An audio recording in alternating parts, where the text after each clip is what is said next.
শিক্ষায় বাংলায় হাহাকার পথ দেখিয়েছে বিহারে 4 লক্ষ চুক্তিভিত্তিক শিক্ষককে যেরকমটা বলছিলাম নীতিশ সরকার স্থায়ী করেছে।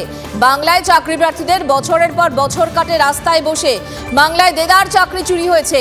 পড়শি রাজ্যে স্থায়ী করে শিক্ষকদের মর্যাদা দিচ্ছে, আর বিহারের শিক্ষকদের আন্দোলন মর্যাদা পেলে বাংলায় চাকরি চেয়ে জেলে যেতে হয় লাঠি পেটা জোটে। এই সমস্যার আদৌ কি সমাধান হবে? সুমন মহাপাত্র আমাদের সঙ্গে রয়েছেন, কথা বলবো তার সঙ্গে। সুমন, বিহার পথ দেখিয়েছে, সেই পথে বাংলা কি আদৌ কোনোদিন হাঁটতে পারবে? একটা খসড়া হিসেব করছিলাম মঞ্জিরা, খসড়া হিসেব করে দেখছিলাম যে রোজ গান্ধী মূর্তি, মাতঙ্গিনী, হাজরা মূর্তিতে যারা বসেন সেই যোগ্য বঞ্চিতদের তালিকাটা কত বড়। দেখো, বড় জোর টেনে টুনে 3 লাখ মতন চাকরি প্রার্থী রয়েছেন আমাদের বাংলায়, যারা আন্দোলনে সামিল হয়েছেন দুর্নীতির কারণে। বিহার যেখানে অস্থায়ী শিক্ষক পদের স্থায়ী শিক্ষক পদে রূপান্তরিত করার জন্য 4 লক্ষ পদের ঘোষণা করেছে, এবং তাদের যে বিদ্যালয় পরীক্ষা সমিতি তার একটা পরীক্ষা কন্ডাক্ট করবে এদেরকে স্থায়ী করানোর জন্য। অর্থাৎ একটা সমস্যার সমাধান করা গেল। বিহারে নীতিশ কুমার লোকসভা ভোটের আগে সেই সমস্যার সমাধান করলেন, রাজনৈতিক প্রভাব রয়েছে। তবে এই ছবি দেখার পর বাংলার যে ছবি, যেখানে দীর্ঘদিন ধরে শিক্ষক নিয়োগ দুর্নীতির ফলে চাকরি প্রার্থীরা রাস্তায় বসে হাহাকার করছেন, ফুটপাতে ধুলো খাচ্ছেন, সেই চাকরি প্রার্থীরা কি আশা দেখতে পারেন না যে বাংলাতেও এভাবে একটা সমস্যা সমাধানের জন্য উদ্যোগ নেবে রাজ্য সরকার? জায়গাটায় প্রশ্ন রয়েছে এবং আমরা কথা বলবো। এই মুহূর্তে বিশিষ্ট শিক্ষাবিদ পবিত্র সরকার আমাদের সঙ্গে রয়েছেন। পবিত্রবাবু, গুড মর্নিং। মঞ্জিরা কথা বলছিলাম। পবিত্রবাবু, সত্যি তো বিহার যদি পারে, পড়শি রাজ্য, এবং সেক্ষেত্রে যারা চুক্তিভিত্তিক রয়েছে তাদেরকে নিয়োগ করা হলো, স্থায়ী পদে নিয়োগ করা হলো, বাংলায় আদৌ এটা সম্ভব? কোনোদিন আমরা সেদিন দেখতে পাবো? আপনার কি মনে হয়? এই প্রশ্নটা আপনাদের মতো আমার। বিহারে যে ঘটনাটা ঘটলো, আমি জানি না এগুলো সুপার নিউমারি পোস্ট কিনা, অতিরিক্ত পোস্ট কিনা। অর্থাৎ বিহারে কি এইরকম যোগ্য চাকরি প্রার্থীদের বঞ্চনা করে অযোগ্যদের চাকরি দেওয়া হয়েছিল? ফলে ইতিহাসের তুলনা সব চলে আসে। কিন্তু এটা তো সত্যি কথা যে বাংলায় এরা দীর্ঘদিন ধরে, 1 বছরের বেশি সময় ধরে ফুটপাতে বসে আছেন এবং আদালতের নানান রকম জটিলতার মধ্যে পড়ে আছেন। এদিকে একটা সুরাহা হওয়া দরকার। এই বঞ্চিতদের যোগ্যদের চাকরি পাওয়া উচিত।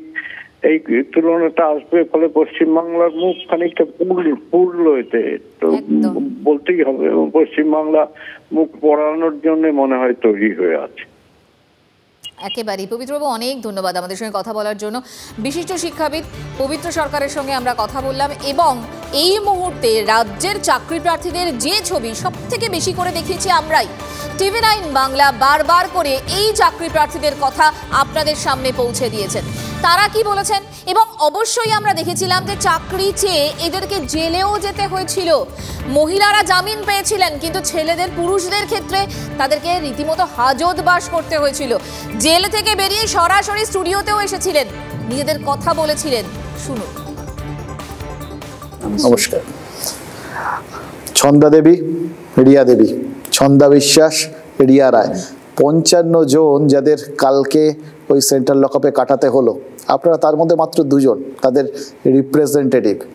কিন্তু অভিজ্ঞতা, যে অভিজ্ঞতাটা হলো সেটা আপনাদের সবার মনের ওপর একরকম, একইভাবে হয়েছে। এটা তো অন্যরকম অভিজ্ঞতা। মানে আমি জানি না, চাকরি চেয়ে FIR এর কপি পাওয়া, স্কুলের বদলে লকআপ পাওয়া, এরকম অভিজ্ঞতা আর কারোর কখনো হয়েছে কিনা? কীরকম অভিজ্ঞতাটা হলো? স্যার, আমরা ইন্টারভিউ বঞ্চিত আপার প্রাইমারি চাকরি প্রার্থীবৃন্দ দীর্ঘ 10 বছর যন্ত্রণা নিয়ে আমরা ওখানে মাতঙ্গিনী মূর্তি পাদদেশে আমরা অবস্থান বিক্ষোভ করছিলাম। তো গত 7 নভেম্বর কালীঘাট সাউথ ডিসির কাছে আমাদের মিট করা হয়। তো উনি আমাদের প্রতিশ্রুতি দেন যে 10 দিনের মধ্যে সরকারের পক্ষ থেকে বা শিক্ষামন্ত্রীর পক্ষ থেকে আমাদের পজিটিভ কোনো বার্তা দেওয়া হবে। তো 10 দিন আউট হয়ে যাওয়ার পরে আমরা শান্তিপূর্ণভাবে, যেহেতু মাননীয় মুখ্যমন্ত্রী একজন মহিলা, আমরা মহিলাদের তরফের থেকে আমরা সব মেয়েরা খুব শান্তিপূর্ণভাবে ওনার কাছে ডেপুটেশনটা জমা দিতে আসছিলাম। ডেপুটেশনটা কি, যেটা 2016 সালে প্রকাশিত হয় 20শে সেপ্টেম্বর। ওখানে মানে সুন্দর করে লেখা রয়েছে যে ইন্টারভিউর 15 দিন আগে পর্যন্ত যত সিট আছে সেই সিট আপডেট করে টেট পাস 10দের নিয়োগ করতে হবে। তো 14 সালে একটা নিয়োগ প্রক্রিয়া শুরু হয়ে এই 24 আসতে গেল, দীর্ঘ 10 বছর কোনো নিয়োগ নেই। আমরা সেই ডেপুটেশনের আকারে মাননীয়ার কাছে শান্তিপূর্ণভাবেই আসছিলাম, যেহেতু মাননীয়া আমাদের প্রথম মুখ্যমন্ত্রী মহিলা মাননীয়া মমতাময়ী, তো ওনার নামের সার্থকতা আমরা চাচ্ছিলাম, আশা করেছিলাম যে ওনার ছত্রছায়ায় বা ওনার যে হাত, মমতাময়ী হাত, উনি আমাদের হাতে বাড়িয়ে দেবেন। কিন্তু কি করলেন, ওনার যে হারমাদ বাহিনী পুলিশ উনি লেলিয়ে দিলেন। কিন্তু আমাদের মানে কোনো একটা প্রার্থী কোনো পুলিশের গায়ে কোনো আঁচড় দেয়নি, কোনো ঝুট ঝামেলা করেনি, টেনে হিসড়ে আমরা করিনি, কোনো চাকরি প্রার্থী করেনি। কিন্তু আমাদের এটা বলা হয়েছে যে 353 যে একটা আইন বিধি আছে সেখানে বলা হয়েছে যে আমরা নাকি পুলিশদের আক্রমণ করেছি। কিন্তু আপনি ফুটেজ দেখবেন, আমাদের কাছে ভিডিও আছে, আপনি যদি চান আমরা দিতে পারি। আমাদেরকে প্রচণ্ড মানে টেনে হিসড়ে চুরির মুঠি ধরে চ্যাংদোলা করে একটা মহিলা সে মানে জামা ছিঁড়ে দিয়েছে, খামচে হিসড়ে টেনে হিসড়ে আমাদের টানতে টানতে পিছন বেড়ে তুলে নিয়েছে। কেন? আমরা এই যে কেনর উত্তরটা আমি সারা পশ্চিমবঙ্গর মানুষের কাছে এই যে উত্তরটা চাই, যে আমরা কি পড়াশুনো করে খুব ভুল করেছি, পরীক্ষা দিয়ে পাশ করে টেট পাস করে আমরা খুব ভুল করেছি? এই মুহূর্তে এই প্রশ্নটা বারবার করে উঠছে, ঘুরে ফিরে আসছে।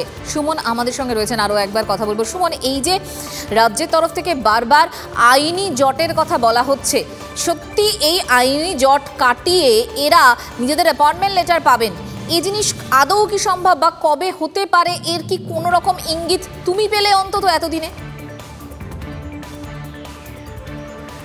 তো একটা বড়সড় দুর্নীতির অভিযোগ রয়েছে এবং সেই দুর্নীতির ফলে বঞ্চিত হয়েছেন অনেকে।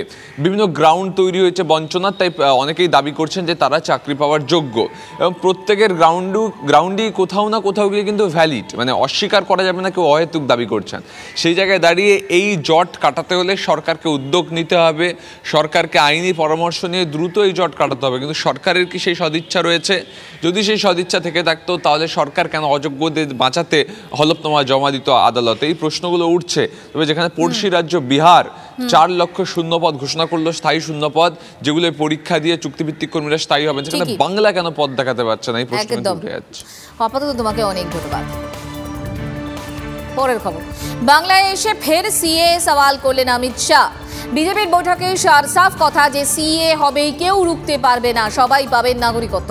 শরণার্থীদের নাগরিকত্ব নিয়ে বারবার ভুল বুঝিয়েছেন মমতা বন্দ্যোপাধ্যায়, আর অভিযোগ কেন্দ্রীয় স্বরাষ্ট্রমন্ত্রী। সার বার্তা পেয়েই সিএ নিয়ে সুর চড়িয়েছেন বিজেপি রাজ্য সভাপতি সুকান্ত মজুমদারও।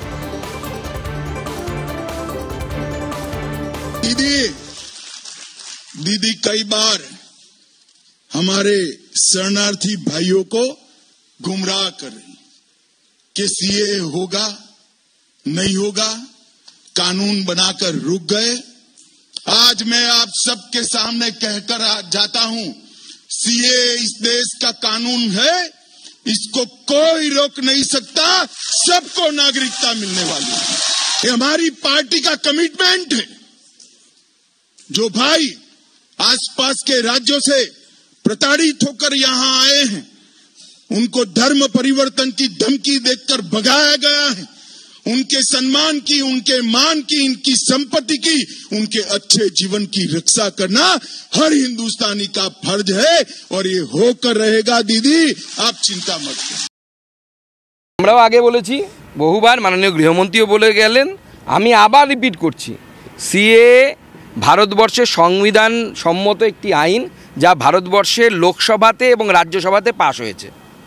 ভারতবর্ষের আইন করা, সংবিধান অনুসারে ভারতবর্ষের আইন তৈরি করার ক্ষমতা রাজ্যসভা এবং লোকসভার আছে, অন্য কারো নেই। তো ভারতবর্ষের আইন ভারতবর্ষে চলবে না, পাকিস্তানে চলবে নাকি? সিএ লাগু হবে এবং আমার বিশ্বাস খুব তাড়াতাড়ি লাগু হবে।